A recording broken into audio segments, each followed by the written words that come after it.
Hello and welcome to बिटनिंग। साथ में मिलकर शुरू करते हैं जिंदगी की दूसरी इनिंग। 1 लाख यूएस डॉलर से ऊपर चला गया बिटकॉइन।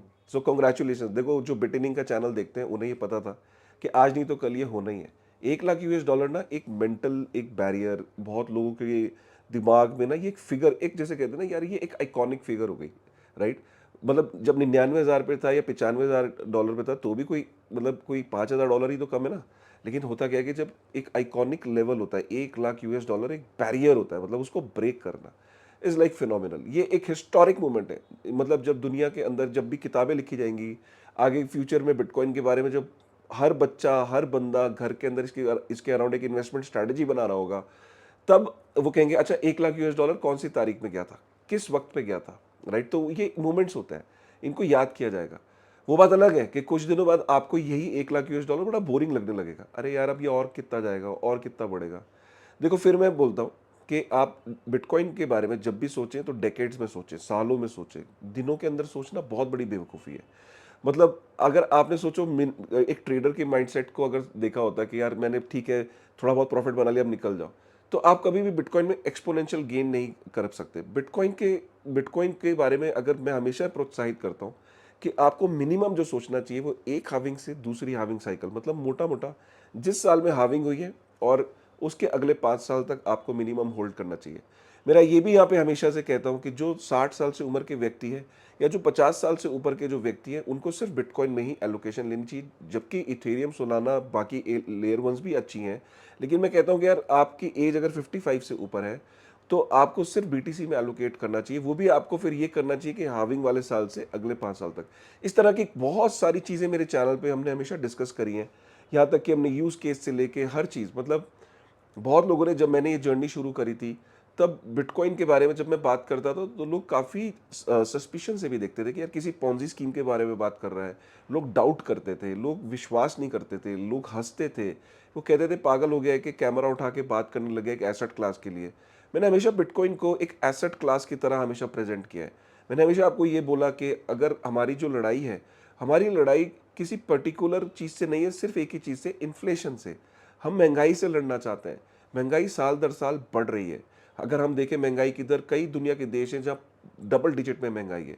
अगर हम भारतवर्ष में भी देखें तो महंगाई अगर आपकी 6-7%, और अगर हम मिडिल क्लास में देखें, जो एजुकेशन और ट्रैवल और कुछ ऐसी कैटेगरीज हैं जो उस बास्केट में फॉल नहीं करती, तो वहाँ पे डबल डिजिट में इन्फ्लेशन है। ये आगे तेजी से बढ़ रही है। इसका मेन कारण होता है कि जिस तरीके से मनी प्रिंटिंग हो रही है। अमेरिका में देख सकते हो आप, 35-36 ट्रिलियन यूएस डॉलर की मनी प्रिंटिंग हो गई। वो डेट को कैसे इतना इशू कर दिया कि उसको पे ऑफ कैसे करेंगे। ये सारी चीज़ें, ये आकलन ये बताते हैं कि भाई जितनी भी एसेट क्लास है जो स्टोर ऑफ वैल्यू है, बेहतर स्टोर ऑफ वैल्यू है, वो ग्रो करेंगे। उसमें जैसे आप गोल्ड को बढ़ता हुआ देख रहे हो, स्टॉक्स मार्केट को देख रहे हो, सिमिलरली बिटकॉइन एक एसेट क्लास है जिसमें आप, ऑब्वियसली रिस्क है क्योंकि एक नई एसेट क्लास है, बट रिस्क को मैनेज करने का यह तरीका है। जैसे कि आप एक हाविंग साल के अंदर उतरते हो, 5 साल वेट करते हो, तो देखा ये गया कि 99% जो बिटकॉइन होल्डर्स है वो प्रॉफिट में रहे, क्योंकि इतनी लंबी अवधि में बिटकॉइन ने अच्छा परफॉर्म किया है। अब आप ये भी देख सकते हो कि अमेरिका में बिटकॉइन को स्ट्रैटेजिक रिजर्व एसेट बनाने की बात हो रही है। माइक्रो स्ट्रैटेजी जैसी कंपनीज माइक्रोसॉफ्ट को सिखा रही हैं कि कैसे वो अपनी जर्नी शुरू कर सकते हैं। 60-65 कंपनियां हैं दुनिया में, अलग अलग देशों में, अमेरिका में ज़्यादा हैं, जो पब्लिक लिस्टेड कंपनीज हैं जो बिटकॉइन को अपने एसेट ट्रेजरी बैलेंस शीट पे डाल रही हैं। सबसे बड़ी बात, आपने अभी कल का अगर ट्विटर पे जाइए मेरे, देखिए कल जो जेरेमी पावल है, जो फेड का चेयरमैन है, वो क्या कह रहा है। वो कह रहा है कि बिटकॉइन की लड़ाई यूएस डॉलर से नहीं, बिटकॉइन की लड़ाई गोल्ड से है। वो गोल्ड को as a store of value जो है वो उसको टेक ओवर कर लेगा। यहाँ तक कि पुतिन ने अभी एक इंटरव्यू में, आप ट्विटर पे जाके देखिए, मैं डिस्क्रिप्शन में लिंक डाल दूंगा दोनों। अब पुतिन ने ये बोला कि बिटकॉइन को बैन नहीं किया जा सकता और ऐसी टेक्नोलॉजीज इवॉल्व हो रही हैं। तो पुतिन कह रहा है, डोनाल्ड ट्रंप कह रहा है, जेरेमी पावल कह रहा है, जेपी मॉर्गन कह रहा है, बैंक्स कह रहे हैं, ईटीएफ्स कह रहे हैं। अब इतना कुछ हो रहा है, इसलिए मैं कह रहा हूं कि आपको लग रहा होगा कि बस हो गया, बट मैं ये कह रहा हूं कि bitcoin has not even started yet, the journey has just begun. Right. हाँ, इस एक बेयर मार्केट आएगी, हाँ करेक्शंस होंगी, उसको कोई टाइम नहीं कर सकता। बिटकॉइन यहाँ से कहाँ तक जाएगा, अलग अलग तरीके की प्रिडिक्शंस हैं। आपको अगर एग्जिट लेना है, ये कंप्लीटली आपकी कॉल है कि आप कब लेना चाहते हो। लेकिन ऑब्वियसली एग्जिट लेने में और लंबी अवधि तक होल्ड करने में, दोनों में एक अलग अपने अपने रिस्क है। आपको अपना रिस्क डिफाइन करना है। आपका अगर टारगेट मीट आउट हो गया है कि आपने अच्छा पैसा बना लिया है, आप एग्जिट कर सकते हो। जिसको लगता है कि नहीं यार मेरा टारगेट ये नहीं है, मेरा टारगेट है एक 10 साल 15 साल में एक लेगेसी क्रिएट करना चाहता हूँ आने वाले अपने परिवार के लिए या आने वाले अपने कल के लिए, आने वाली अपनी अनसर्टेनिटी के लिए, वो आदमी इसमें लंबी अवधि के लिए चलता है। एलोकेशन हमेशा इसमें ये नहीं कि आप पूरी तनख्वाह इसमें डाल देते हो। हमेशा मैंने ये बोला कि बिटकॉइन के अंदर आप अपने mutual funds, insurance, health insurance, life insurance, ये सारी चीज़ें करने के बाद आपके पास जो पैसे थोड़े से बचते हैं, जो डिस्पोजेबल इनकम आप इधर उधर उड़ाते थे, उसी से अपनी जर्नी को हमेशा शुरू करने के लिए मैंने प्रोत्साहित किया है। एसआईपी एक बहुत बढ़िया तरीका था जिसको मैंने हमेशा प्रोत्साहित किया है। किसी ने अगर 2013 से $1 डाला होता बिटकॉइन के अंदर, तो वो मतलब $1 सोचिए, तो आज की डेट में अगर हम 2013 से लें तो आज तक एक अनुमान के मुताबिक 1,60,000 यूएस डॉलर के आसपास उसका कॉर्पस हो जाता। आप सोचो कि 4-5 हज़ार डॉलर, $6,000 जाते और कहाँ उसका तो एसआईपी के अंदर बहुत ताकत है। म्यूचुअल फंड्स में आप एसआईपी करते हो, यहाँ पे भी एक छोटी सी आप एसआईपी शुरू कर सकते थे। और मैं हमेशा यहाँ पे एक बोलना चाहता हूँ कि बिटकॉइन यहाँ से और नए माइलस्टोन अचीव करेगा। यहाँ से और ज़्यादा एग्रेसिवली जो गवर्नमेंट्स है इसको समझने की कोशिश करेंगी। सेंट्रल बैंक्स, कंपनीज और ज़्यादा इसमें एग्रेशन बढ़ेगा, फाइनेंशियल इंस्टीट्यूशन आएंगे।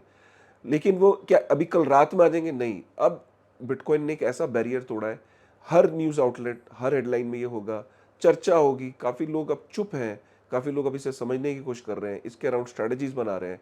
बिटकॉइन का टाइम हैज़ अराइव्ड। बिटकॉइन यहाँ से आगे और ग्रो करेगा और यहाँ से एक नए मकाम और बनाएगा। आपको हो सकता है ये चीज़ रियल ना लग रही हो, ये लग रहा हो कि ऐसा यार अब बहुत हो गया, अब इससे ज़्यादा थोड़ी ना।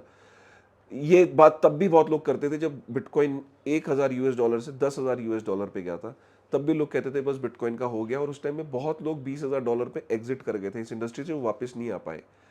तो मेरा हमेशा ये मानना है कि हर बार ऐसा लगेगा कि बस हो गया, और उसके बाद बिटकॉइन आपको सरप्राइज करेगा। आज का दिन सेलिब्रेट करने का दिन है।